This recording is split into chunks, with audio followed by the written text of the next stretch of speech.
இன்னைக்கு சங்கீதங்களின் புத்தகம் 3 வசனங்களை தியானிப்போம்.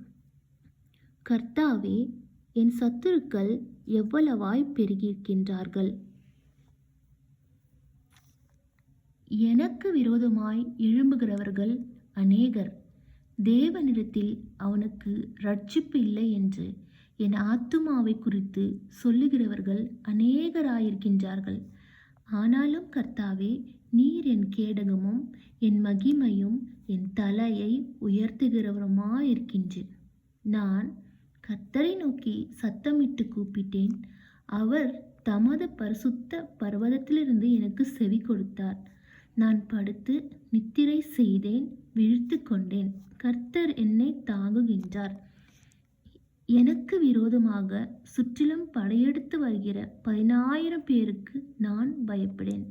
கர்த்தாவே, எழுந்தருளும். என் தேவனே, என்னை இரட்சியும். நீர் என் பகைஞர் எல்லாரையும் தாடியிலே அடைத்து துன்மார்க்கருடைய பற்களை தகர்த்து போட்டீர். இரட்சிப்பு கர்த்தருடையது.